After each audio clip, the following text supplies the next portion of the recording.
এটা হলো তারতিলের সহিত পড়তে হবে যেইভাবে কোরআন নাজিল হয়েছে।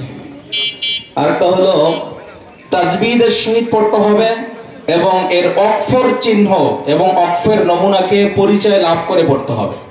আমরা কোরআন তেলাওয়াত করি, এর মধ্যে তাজবিদের কমতি থাকে, কোথায় থামবো, কোথা থেকে ইবতেদা করব, কোথায় শুরু করব, এর কোনো দিক নির্দেশনা আমাদের থাকে না। আপনারা যেহেতু এই বছর প্রথম থানা প্রতিযোগিতা শুরু করেছেন, আপনাদেরকে ধন্যবাদ জানাচ্ছি এবং এই বিষয়গুলো সামনে থেকে লক্ষ্য রাখতে হবে।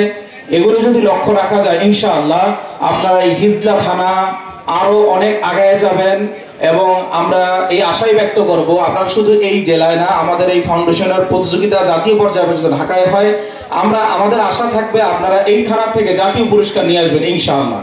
এইটার জন্য আপনাদের সকলের সহযোগিতা দরকার। আমার কাছে মনে হয়েছে এখানে প্রচুর পরিমাণে শিক্ষক প্রশিক্ষণ দরকার এবং ছাত্র প্রশিক্ষণ দরকার। এই ব্যাপারে আমাদের যে মুরব্বী সালাউদ্দিন সাহেব হুজুর আপনার দৃষ্টি আকর্ষণ করছে, মেহেরবানি করে এগুলার খুব বেশি প্রয়োজন, সেই হিসেবে আপনি এটা ব্যবস্থা করবেন আপনার সভাপতি নিয়ে।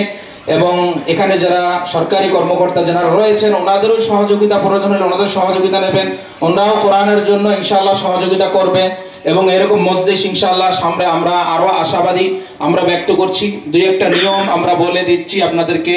আপনারা যারা আজকে অংশগ্রহণ করছেন 1 থেকে 7 পর্যন্ত পুরস্কৃত হবেন। আপনারা আগামী 5ই ডিসেম্বর আমাদের জেলায় নূরে মাহমুদি মাদ্রাসায় আপনারা জেলায় অংশগ্রহণ করবেন ইনশাআল্লাহ। আপনাদের অংশগ্রহণের জন্য আপনারা 100 টাকার বিনিময়ে আপনারা ওখানে এন্ট্রি করাবেন আপনাদের সভাপতি এবং সেক্রেটারির মাধ্যমে, এটা নিশ্চিত করবেন ইনশাআল্লাহ। আরেকটা বিষয় আপনাদেরকে অবগত করতে চাই, এই থানায় যারা প্রতিযোগিতা অংশগ্রহণ করেছেন কিন্তু তারা উত্তীর্ণ হন নাই, 7 জনের মধ্যে নাই, এরকম কোনো ব্যক্তি যদি অন্য থানার থেকে অ্যাটেন্ড করেন, এরকম কোনো প্রমাণ আমাদের কাছে পাওয়া যায়, আমরা ওই মাদ্রাসার বিরুদ্ধে আমরা অ্যাকশন নেব। এইটা কিন্তু সম্পূর্ণ অবৈধ। এই কাজটা মেহেরবানি করে কোনো মাদ্রাসায় সুযোগটা নেবেন না যে এই থানায় পড়ে গেছে আমি মুলাদিতে অ্যাটেন্ড করাবো, আমি অন্য থানাতে অ্যাটেন্ড করে আবার জেলায় ঢুকবো। এইটার ব্যাপারে আমি সভাপতি এবং সেক্রেটারি, আমি হুজুর মুরব্বী আপনাদের দৃষ্টি আকর্ষণ করছি, মেহেরবানি করে এই বিষয়গুলো আমাদেরকে নিশ্চিত করবেন।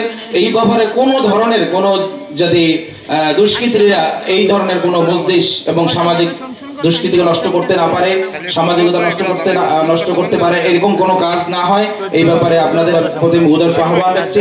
এবং আমি এর পাশাপাশি আজকে এই প্রতিযোগিতা বাস্তবায়নের জন্য যারা অক্লান্ত পরিশ্রম করছে তাদের জন্য দোয়া করছি এবং আগামী বছর ইনশাআল্লাহ আমরা এই প্রতিযোগিতা আরো ব্যাপক আকারে দেখতে চাই, এই আশাবাদ ব্যক্ত করছি।